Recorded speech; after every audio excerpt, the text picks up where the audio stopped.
Hola gente, hoy vamos a avanzar más concretamente sobre el trabajo que se espera de ustedes, tanto en el proyecto como en el propio trabajo de grado. Lo que sucede es que el proyecto es el preámbulo del trabajo de grado, por lo tanto tiene que tener cierta relación un trabajo con el otro, un proyecto con el trabajo final. Vamos a utilizar un artículo, un capítulo de un libro, cuyas autoras son Olga del Río y Teresa Velázquez. El título del artículo, que por supuesto está en nuestra EVA, es Planificación de la investigación en comunicación, fases del proceso, y el libro en el que está publicado, para quien le interese, lo puede localizar quizás en biblioteca, Investigar en comunicación, de María Rosa Berganza y José Ruiz. Se trata de un libro de uso en las universidades españolas y en particular en la investigación en comunicación. Quizás el sociólogo, no sé si decir más importante, pero más emblemático, contemporáneo, es el inglés Anthony Giddens, que señala que la investigación es el proceso a seguir para acceder al conocimiento científico. Es decir, que el único modo de acceder a un conocimiento científico es investigando, pero investigando con reglas científicas también. El hecho de que Giddens sea en este momento el símbolo más tangible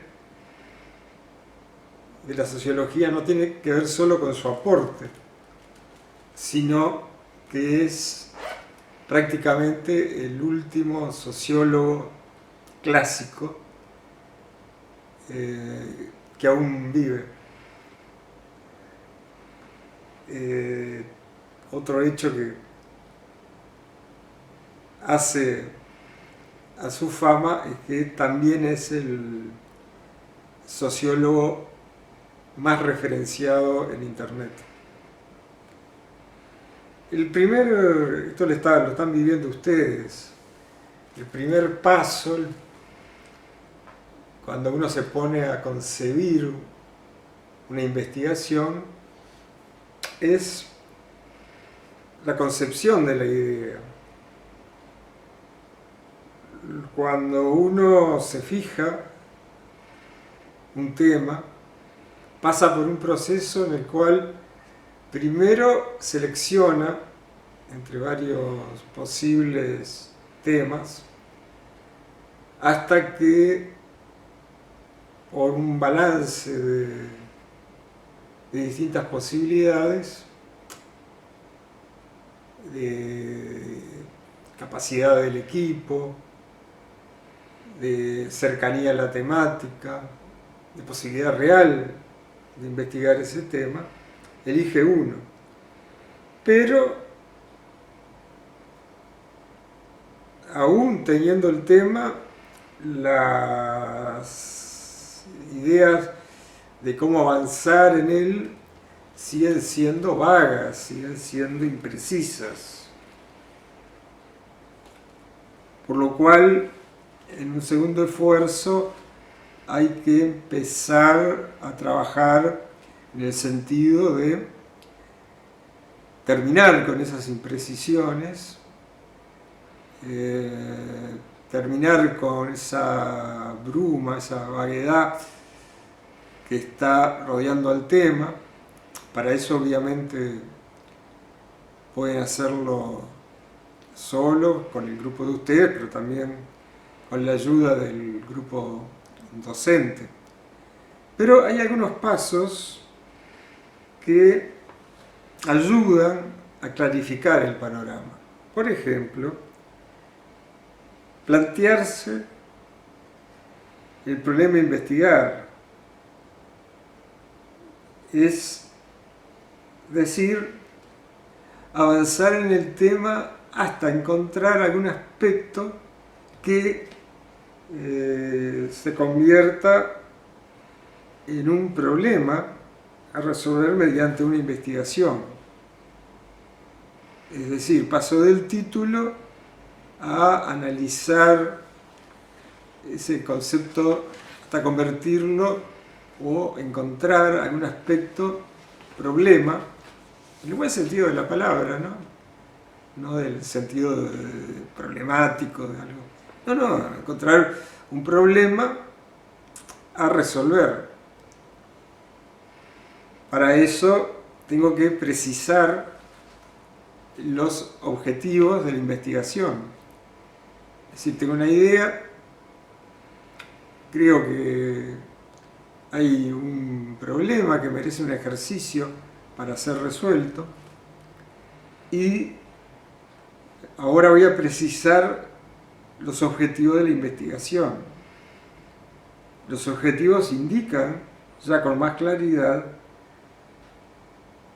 qué se pretende con la investigación. Y además, esto es muy importante, esos objetivos, una vez que los definí, son la guía de toda la investigación. Es decir, alguien que lea nuestra investigación, en el caso de ustedes, un tribunal, va a leer ya al principio del trabajo los objetivos. Y cuando termine la lectura, lo que se va a preguntar es, ¿se cumplió con los objetivos?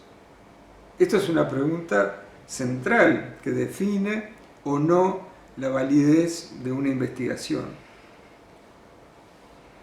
Pero para poder definir mejor los objetivos,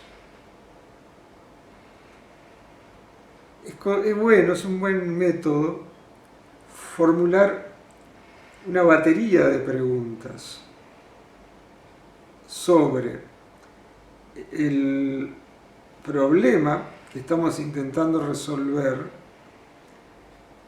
de modo que esas preguntas nos facilitan constituir, armar los objetivos, porque va a haber preguntas que nos vamos a dar cuenta que tienen más valor que otras. Entonces, aquellas menos valiosas están por fuera del problema, las dejamos por fuera de los objetivos, y aquellas realmente importantes, que nos van a ayudar a avanzar en el trabajo, son parte de los objetivos. Normalmente en un trabajo se plantean tanto los objetivos como las preguntas que generan esos objetivos. Por supuesto que también tengo que justificar la investigación. Esto ya lo hemos dicho varias veces antes. Las investigaciones tienen que tener una justificación académica. Si no, son meros ensayos o artículos periodísticos que no aportan al conocimiento científico, que es lo que nosotros pretendemos obtener en un trabajo de grado. Por supuesto que no pretendemos obtener aportes de la importancia de lo que podría ser una tesis de doctorado, ni mucho menos, o de maestría, pero sí un avance sobre el tema que ilumine alguna zona que no estaba lo suficientemente transitada y que además les sirva al futuro a compañeros de ustedes para ya tener una parte del camino hecho y poder seguir avanzando. Para justificar una investigación, la pregunta es ¿qué aporta? Y los aportes pueden ser de carácter práctico, es decir, yo puedo estar aportando algo que tiene una utilidad práctica para el campo en el cual estoy trabajando, en nuestro caso la publicidad. Pueden ser aportes teóricos, estos son ya más difíciles para un trabajo de grado, es decir, aportar algún nuevo concepto a la teoría de la comunicación y más específicamente a la teoría de la comunicación publicitaria. O puede haber aportes metodológicos, es decir, puedo aportar en el campo técnico, neto de la metodología. Esto también es difícil que ocurra en un trabajo de grado. Yo hasta ahora no he visto ni aportes teóricos ni aportes metodológicos, pero tampoco se exigen, de modo que bueno, realizar un aporte práctico ya está correcto, ya está bien. Pero lo que sí es importante y le da mayor peso a un trabajo es que tenga proyección social, que las conclusiones sirvan para avanzar, aunque sea en la práctica, para avanzar en alguno de los terrenos investigados, o que tenga una proyección sobre un grupo de la sociedad o sobre la sociedad toda. En general, nuestros trabajos tienen algún tipo de aporte pequeño a lo social. Lo que no se puede evitar cuando se realiza una investigación es encuadrarla a partir de un marco teórico.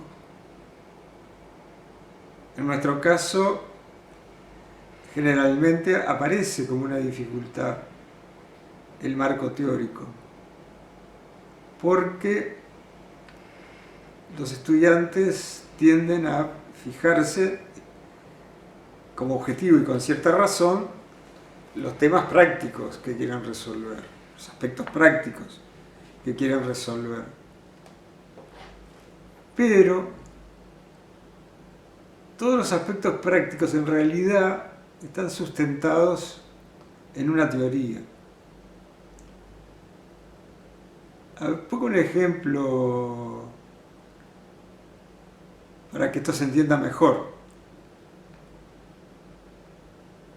Hay un grupo de estudiantes que está estudiando todos los movimientos de comunicación publicitaria y de marketing de un club deportivo, uruguayo por supuesto. Y recurrieron como marco teórico a la teoría que hay sobre el entretenimiento, a la teoría ya más específica que hay en el marketing del entretenimiento. Y encontraron varios autores que les sirven de marco teórico, que les sirven de guía para continuar con ese trabajo. Ningún trabajo que no tenga un marco teórico va a poder avanzar ni va a ser aprobado. Por supuesto que hay que clarificar a qué teoría se están refiriendo, demostrar que tienen algún conocimiento de ella, que no solamente pusieron el título y después no hay un desarrollo, ni hay alguna vuelta a referirse al aspecto teórico durante el resto del texto. Otro aspecto tan importante como estos es explicar con claridad qué quieren decir cada vez que usan un término propio de la disciplina por primera vez. Lo que se llama un glosario. No tienen que publicarlo como glosario, salvo que sea una terminología muy concreta y muy cerrada, muy poco conocida. Digamos, no tienen que poner la definición de brief, por ejemplo. Pero podrían estar utilizando o trabajando en un campo que tiene un lenguaje interno que hay que explicarlo. Esto de definir los términos básicos también es muy importante, porque el lector tiene que entender exactamente cuando decimos algo relevante, qué significa. Porque él lo puede interpretar de otro modo. Y si lo interpreta de otro modo, cambia todo el sentido de lo que está leyendo, de lo que está aprehendiendo de nuestro trabajo. Por supuesto que todos los trabajos parten de algunos supuestos implícitos, es decir, de axiomas que ya se dan por demostrados. Las ciencias duras también lo hacen. Así todas ellas parten de conceptos axiomáticos que no necesitan ser demostrados, como el cero, por ejemplo. Pero también nosotros tenemos elementos que la práctica y la vida han demostrado que son axiomas, que no vale la pena demostrarlos. Esos simplemente lo nombramos, pero lo que sean afirmaciones novedosas referidas a lo que estamos descubriendo nosotros, esas sí hay que fundamentarlas. Otro aspecto que tenemos que tener presente cuando vamos a comenzar una investigación es si esta va a ser descriptiva, exploratoria o explicativa. En realidad, cualquiera de los tres modos se pueden hacer en el trabajo de grado. En general, las investigaciones que hacen nuestros estudiantes son de carácter descriptivo, es decir, meramente describen una realidad que se han propuesto investigar. Por tratarse de un trabajo de grado, es válido, no hay inconveniente en que hagan una descripción a fondo del hecho que han resuelto investigar. Algunas investigaciones tienen un aporte mayor que meramente una descripción, sino que comprenden también la idea de exploración, es decir, una realidad, un hecho poco difundido que exige una auténtica búsqueda de datos que en general no están manifiestamente al alcance de cualquier lector atento, observador atento o buscador en Internet. Eso exige explorar. También una investigación puede ser explicativa. En la primera charla poníamos un ejemplo que era la posibilidad de estudiar el impacto de el mundo digital sobre la estructura publicitaria clásica, sobre las agencias clásicas de nuestro país. Por ejemplo, hay agencias que para resolver el desafío digital han contratado personal calificado en el manejo de ese campo y los han integrado a su organigrama. Otras han ido más allá y tienen una visión más integral de lo digital, lo han integrado el lenguaje digital al propio cuerpo creativo, al departamento de planificación de medios, y eso ha significado un cambio en el organigrama. Pero también está cambiando la estructura general del sistema publicitario uruguayo, porque hay agencias de nuevo tipo, y que ya llevan algunos años en el mercado, que solo trabajan en digital. Por lo tanto, un grupo que investigara eso, debería dar alguna explicación de por qué lo digital termina modificando la estructura del sistema publicitario uruguayo, o incluso, más modestamente, la estructura de una agencia que trabaja tanto lo digital como lo clásico. Dicho todo esto, vamos a ir a algo bastante más práctico, que es cómo se presenta desde el punto de vista formal tanto el trabajo final como los proyectos.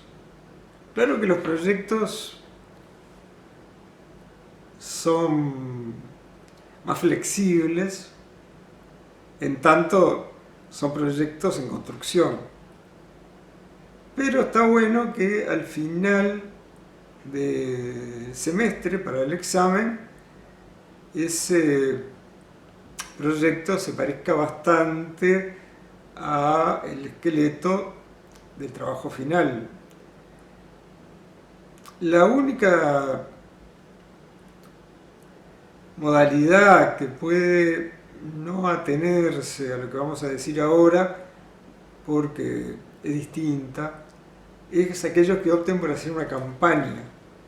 Muchos de estos aspectos los va a tener también para los que van a hacer una campaña, pero el rigor de utilizar las reglas APA es menor.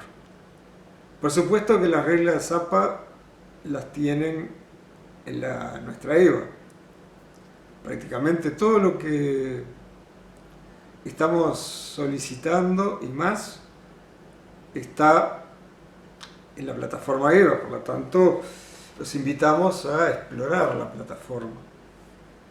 Pero ateniéndonos a las normas APA, la forma que debería tener es, en primer lugar, una portada.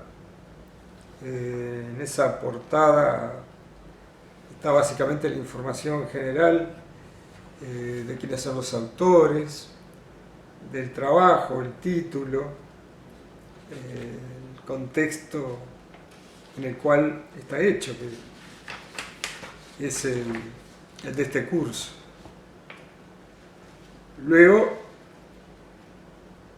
se estila una tabla de contenido, un índice. Luego del índice, lo que va a encontrar el lector es un resumen. Un resumen está destinado a darle una idea a quien está interesado en un tema similar si realmente el trabajo le sirve para seguir con su tema, si vale la pena leerlo entero. Y estamos hablando de algo que tiene que ser muy preciso, reflejar en forma exacta cuál es el contenido que va a haber en el trabajo. Tiene que ser completo, no dejar algún tema importante de lado, aunque siempre todo muy breve, porque se estila que no tenga más de 200 palabras. Luego,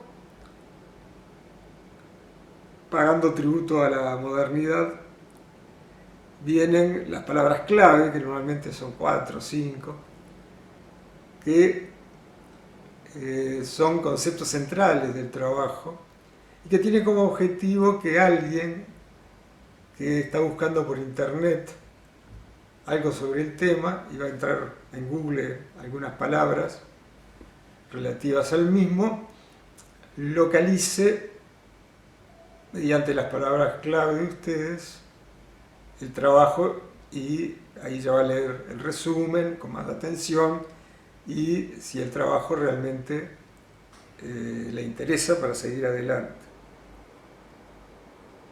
Luego viene la introducción. La introducción es ya un ítem importante del trabajo porque nos va a dar una idea de cuál es el propósito de la investigación, nos va a indicar en alguna frasecita la relevancia que ese tema tiene y nos va a adelantar el contenido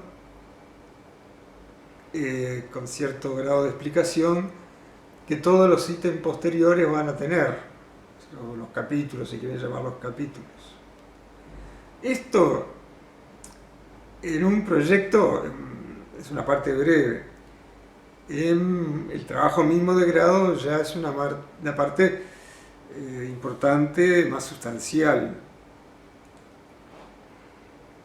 Posteriormente viene la justificación del tema. Es decir, tenemos que justificar por qué el tema tiene un interés académico. Y es inevitable en la justificación y planteamiento del problema tomar en cuenta los antecedentes. Siempre hay que explorar acerca del tema que uno eligió qué antecedentes existen. Es muy difícil que no existan antecedentes. Siempre algo se va a encontrar, tanto sea algo que se hizo a nivel nacional o algo que se hizo en el extranjero. Puede ser algo que se hizo en el resto de América Latina o en España, o aquellos que tienen un buen dominio en inglés pueden buscarlo en inglés. Para eso aconsejamos el Google académico, que solo busca temas en papers o libros universitarios, y también tienen un montón de repositorios, cada vez son más, que tienen temas en donde posiblemente lo de ustedes está recopilado. ANI tiene su repositorio, la universidad tiene el suyo, hay uno que se llama Academia.com, que tiene muchos trabajos sobre comunicación. Pero bueno, esto es clave. Cuando voy a justificar el interés académico de mi tema, tengo que tener claro qué antecedentes ya existen. Y ahí tengo que hacer una formulación precisa del problema y justificar para qué sirve ese trabajo, cuál es la relevancia académica de ese trabajo, porque justifica que sea parte de un estudio universitario. Y también es de ley hacer una pequeñita recopilación de los aportes, pero también de las limitaciones, de los alcances reales del trabajo, y algún párrafo por si consideramos que puede tener algún tipo de proyección para nosotros mismos como investigadores en el futuro o para un nuevo investigador que está interesado en el tema. Posteriormente se redacta el marco teórico y empírico. El marco teórico y empírico también es un tema central, como habíamos dicho hace un rato, y en ese marco teórico es bien importante marcar con claridad cuáles son los objetivos de la investigación, tanto los generales como los específicos. Los generales son aquellos que ubican nuestro trabajo en el campo de la teoría, y los específicos aquellos en el campo más práctico, los que nos van a permitir llegar a generar algún tipo de aporte quizás teórico. Ya hablamos en esta misma charla de la importancia que tiene nuestro trabajo esté encuadrado en una teoría, por lo tanto no voy a volver a desarrollar ese punto. Ahora estoy hablando de la forma como se presenta y haciendo algunos comentarios sobre el contenido, APA, pero la importancia que tiene es que los trabajos de grado, sobre todo, tienen que estar hechos en base a este formato. Es más flexible un proyecto y más flexible en nuestro caso un trabajo que tiene como objetivo una campaña. Luego del marco teórico hay que fundamentar, hay que expresar, hay que decir, escribir en el caso, cuál es el método que utilizamos. Si son métodos cuantitativos, cualitativos.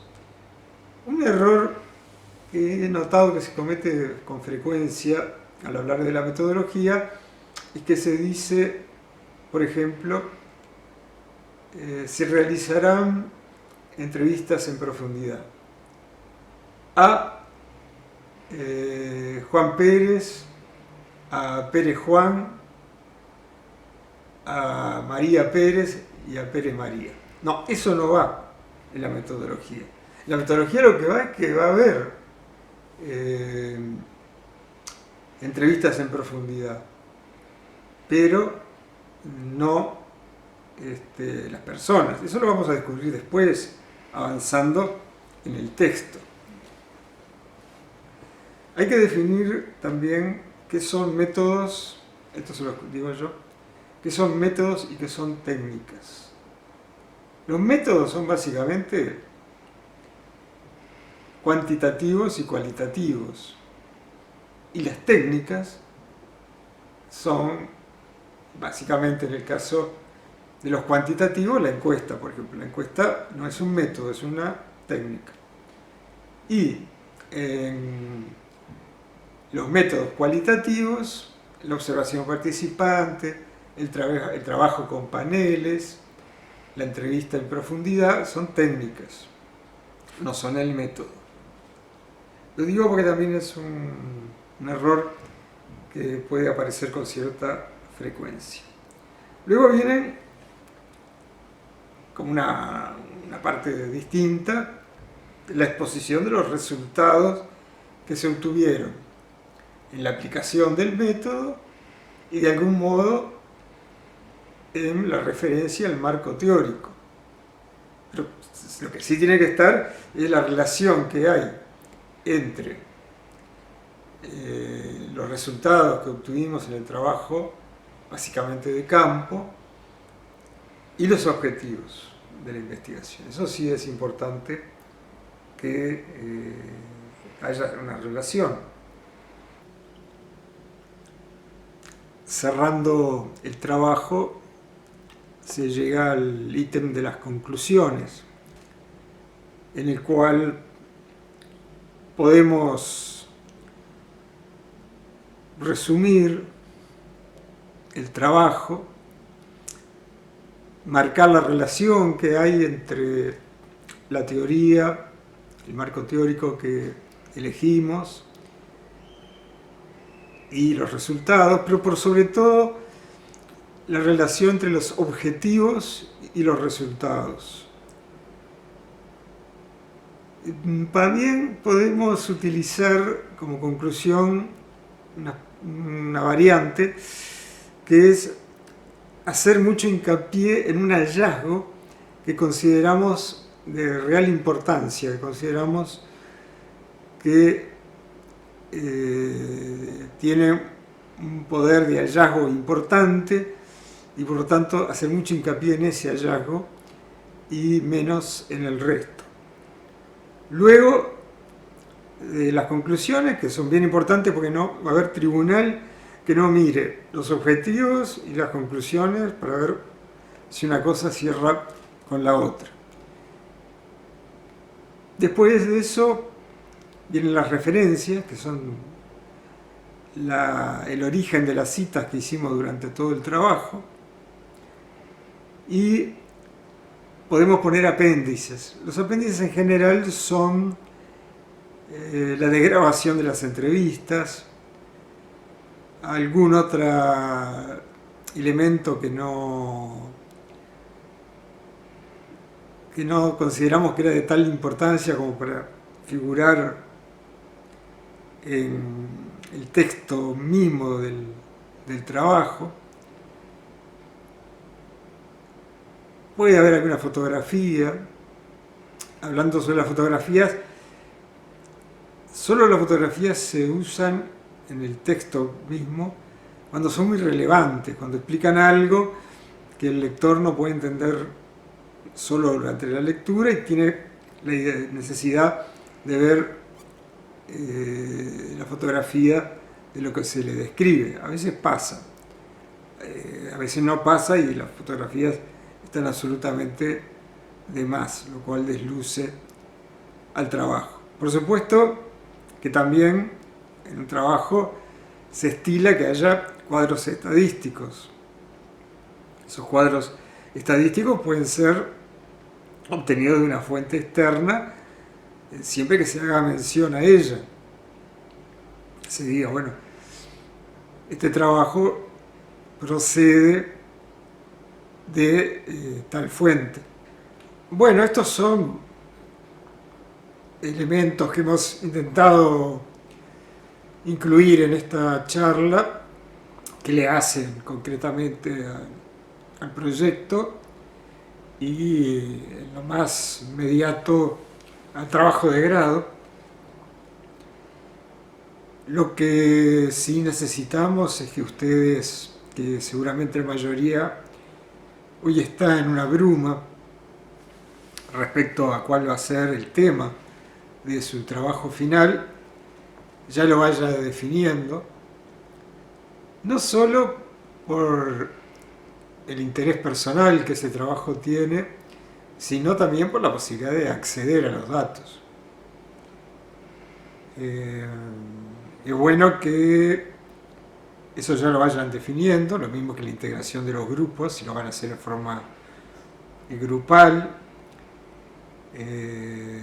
Todo esto lo pueden hacer en consultas con nosotros.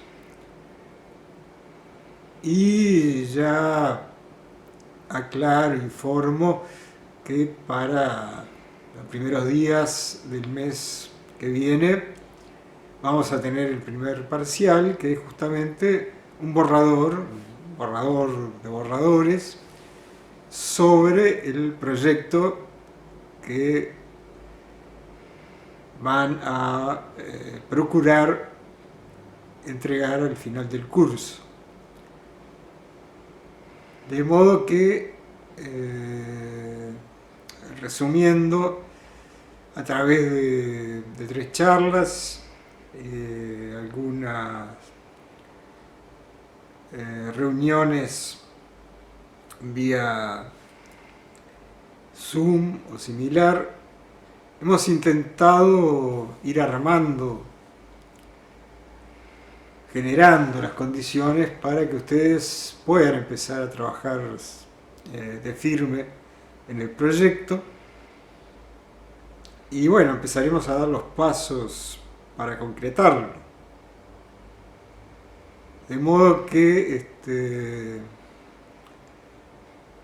como siempre, quedamos a las órdenes para consultas. Ustedes tienen en la EVA el foro de consultas, ahí pueden dejarlas, que nosotros se las vamos a contestar. Y además, si no me equivoco, todos los estudiantes pueden acceder a ver los foros y entonces tener una idea de las preguntas y respuestas. Bueno, adelante entonces con las tareas planteadas.